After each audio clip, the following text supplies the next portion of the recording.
amiguitos de YouTube, ¿cómo les va? ¿Todo bien? ¿Todo nice? Espero que sí. Voy a dejar por acá o por acá en los comentarios de las personas que me recomendaron ver este video. Y vamos a ver de Davichenko. Davichenko y los terroríficos orígenes del Valle Inquietante. ¿Por qué? Porque a mí me han dicho que parezco una weá de un Cali Valley, la verdad. Japón es un gigante en lo que a poder económico, comercial y tecnológico se refiere. Tras la Segunda Guerra Mundial, el país estaba en ruinas. Después de los bombardeos masivos americanos, incluso el uso de las armas más terroríficas creadas por el hombre. Aún así, en apenas un par de décadas, Japón no solo se recuperó, sino que alcanzó un nivel económico inimaginable para los japoneses del Japón imperial anterior a la guerra. El país nipón se coronó entre las grandes potencias y los países más desarrollados del mundo en lo que se llamó el milagro económico japonés de la posguerra. Todo esto teniendo un país de recursos muy limitados. Pero las capacidades industriales de este país dejaron al mundo sin palabras. Y gracias a la inventiva de su gente, el Japón de la segunda mitad del siglo XX ha estado al frente en lo que a los últimos avances tecnológicos se refiere.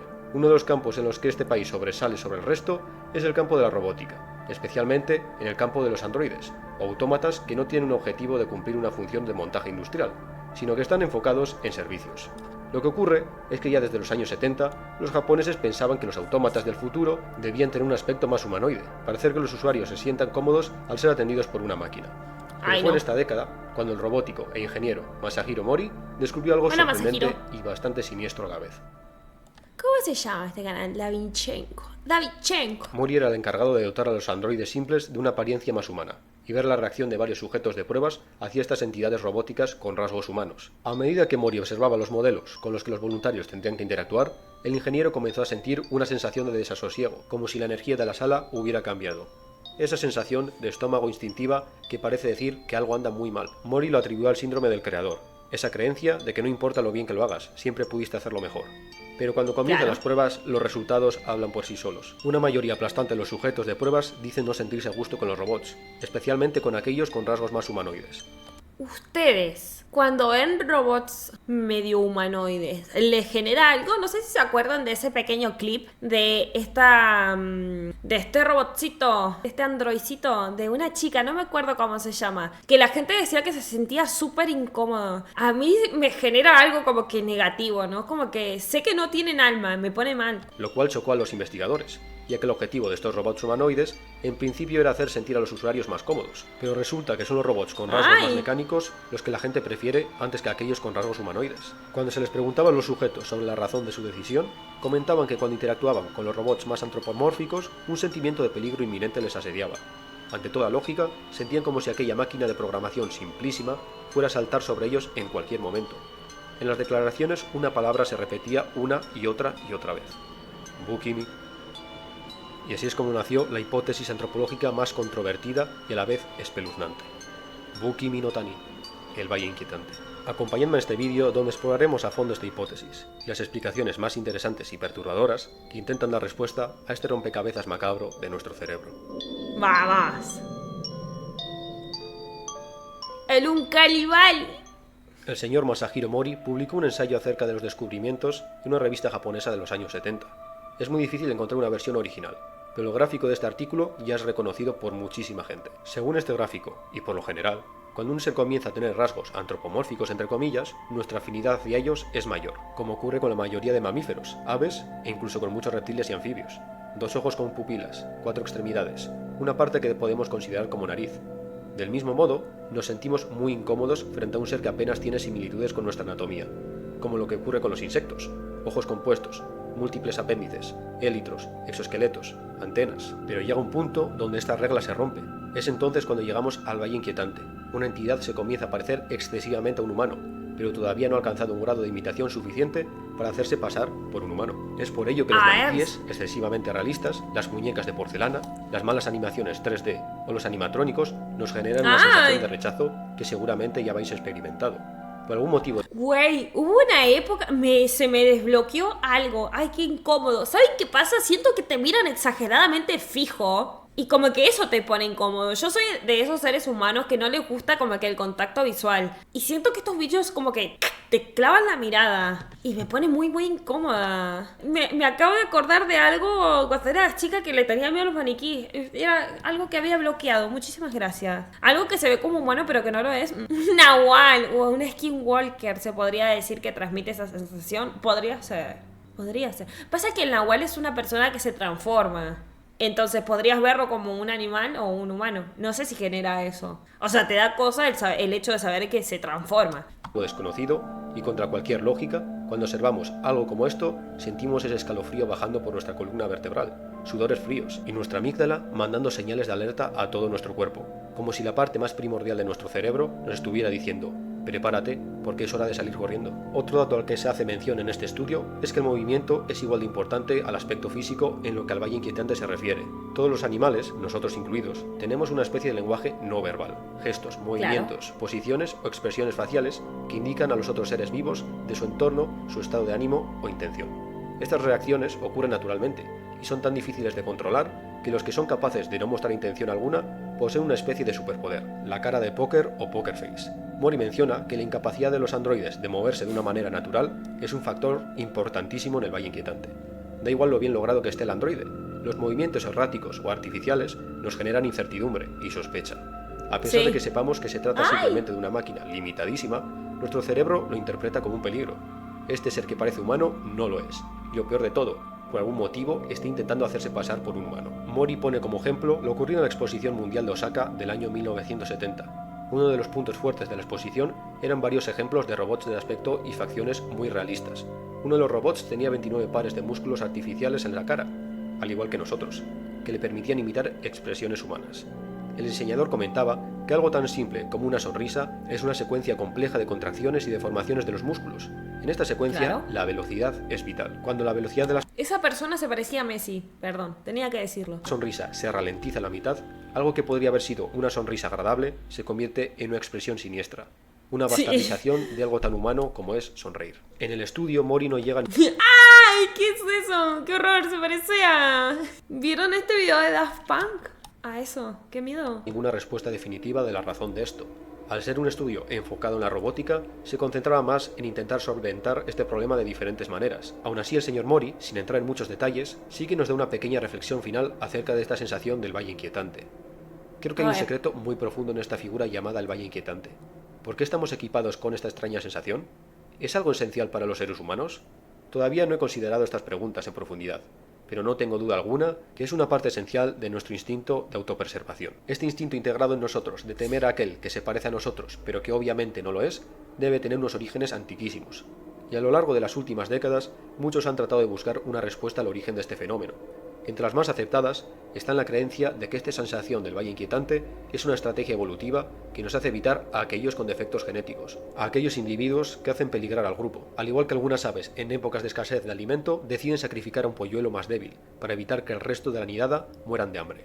Aún así tenemos registros de fósiles de discapacitados en la prehistoria que eran cuidados por el grupo, como una chica de la Arabia prehistórica que, a pesar de padecer una enfermedad que impedía sus movimientos similar a la polio, sobrevivió hasta los 18 años. Y según parece por huecos en sus dientes, algo poco común en una persona tan joven, esto sería resultado de consumir mucha fruta.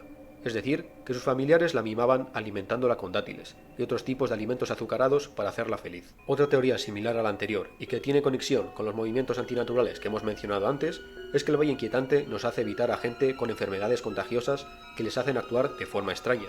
Ya desde antes de que se les pudiera considerar humanos, nuestros antepasados tuvieron que estar dotados del mecanismo de evitar y aislar a aquellos que portaban enfermedades mortales. Un ejemplo clarísimo es la rabia, que es lo más parecido a un virus zombie que existe en la realidad. Esta horripilante enfermedad afecta al sistema nervioso de los mamíferos, y los síntomas son muy reconocibles: espasmos musculares, salivación, movimientos descoordinados, efectos que recuerdan bastante a los movimientos artificiales de los robots o animaciones por ordenador que hemos visto antes. En otras teorías más perturbadoras mencionan que este efecto del valle inquietante es el resultado de nuestros encuentros con seres que se parecían mucho a nosotros, pero que en realidad no eran nosotros, es decir, otros homínidos, con los que compartimos el mundo por miles de años en los albores de la humanidad. Entre estos otros homínidos se encontraban algunas especies antiguas que consiguieron sobrevivir hasta la aparición del Homo sapiens, como es el caso del Homo erectus, Homo floresiensis y el Homo naledi.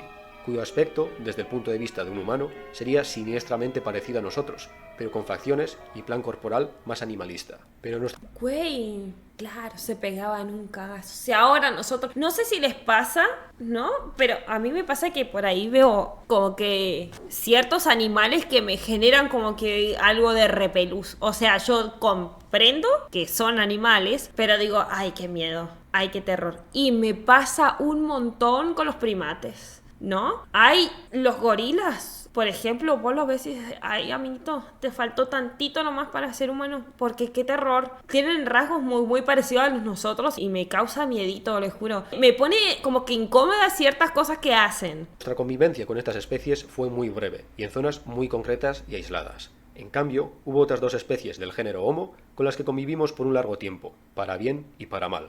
Estos siniestros primos nuestros no eran otros que los bien estudiados neandertales y los más misteriosos denisovanos. Estos otros humanos de Eurasia no eran el estereotipo de estúpido hombre de las cavernas, eran mucho más parecidos a nosotros de lo que imaginamos. Conocían el fuego, realizaban enterramientos, confeccionaban ornamentos y joyas hechas de hueso y piedra, y tendrían una especie de lenguaje primitivo, pero también tenían algunas inquietantes diferencias físicas que pondrían de los nervios a nuestros antepasados. A pesar de ser de menor estatura, como muestran sus densos huesos, tendrían una complexión mucho más robusta y musculosa que nosotros. Es decir, que en una pelea cuerpo a cuerpo no tendríamos nada que hacer. Sus rostros eran chatos de narices anchas, para poder respirar mejor en el frío clima de Eurasia. Sus cráneos eran gruesos con cejas prominentes, lo que les protegería contra los impactos, y su mandíbula con dientes el doble de grandes que los nuestros. La única ventaja física que los humanos podríamos tener contra los neandertales es que los Homo sapiens serían mejores lanzando proyectiles gracias a nuestros largos brazos. Y como muestran contusiones, fracturas e indicios de impactos en los huesos tanto de Homo sapiens como neandertal, se dio el conflicto entre estas 2 especies, tanto en Estaban mamadísimos, totalmente. Europa como en Asia. Y también se debe mencionar los huesos con marcas de cortes que son prueba de canibalismo y predación de humanos por parte de los neandertales y denisovanos. Así que es probable que el valle inquietante sea una característica genética que ayudaba a nuestros antepasados a evitar a estos otros humanos, debido al peligro que representaban. Tampoco digo que el encuentro entre estas 2 especies fuese una especie de guerra constante. Todo variaría dependiendo de las relaciones entre diferentes grupos, pero también es evidente que un conflicto contra estos otros homínidos sería terrible. Otra característica de los neandertales es que tenían unas cuencas oculares mucho mayores a las nuestras, así que en principio verían mejor que nosotros por la noche. Uno podría ponerse en la piel de los antiguos humanos siendo atacados por la noche por un grupo de extraños seres de aspecto humanoide y con fuerza sobrehumana. Y es cierto. Claro, hermano. ¡Oh, flautas! Es que imagínate ahora en la actualidad encontrarte con un ser con rasgos muy, muy humanos, pero que no llega a verse humano y que es evidentemente más fuerte y evidentemente tiene más musculatura que uno y, ay, no, sí, uno teme por su vida y aunque no te haga nada, imagínate estar en la oscuridad de tu habitación y ver por la ventana que hay un ser muy similar a un humano, pero que se ve exageradamente ay, amigo o enemigo, claro. Ah, es que te genera algo. Ay, por favor. Que las poblaciones actuales de Eurasia, o la gente que desciende de este continente, tienen entre un 2 y 4% de ADN neandertal. Pero eso no quiere decir que estos genes neandertales sean el resultado de relaciones afectivas entre las 2 especies.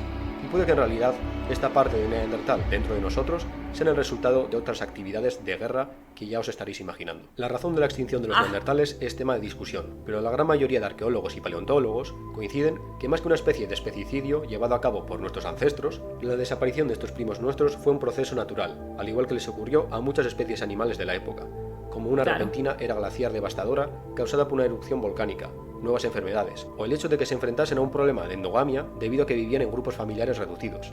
Aún así, las experiencias traumáticas colectivas de nuestra especie con estos semi-humanos habrían impregnado nuestro cerebro con el llamado Valle Inquietante. Pero existe otra teoría más oscura acerca de los orígenes prehistóricos del Valle Inquietante. Según esta otra aproximación, este efecto no sería el resultado de nuestros encuentros con otras especies de homínidos, sino de algo mucho peor. Un animal, un ser, que no es que se pareciera a los humanos, sino que habría evolucionado para tratar de imitarnos en la oscuridad de las noches primitivas. ¡Ay, no!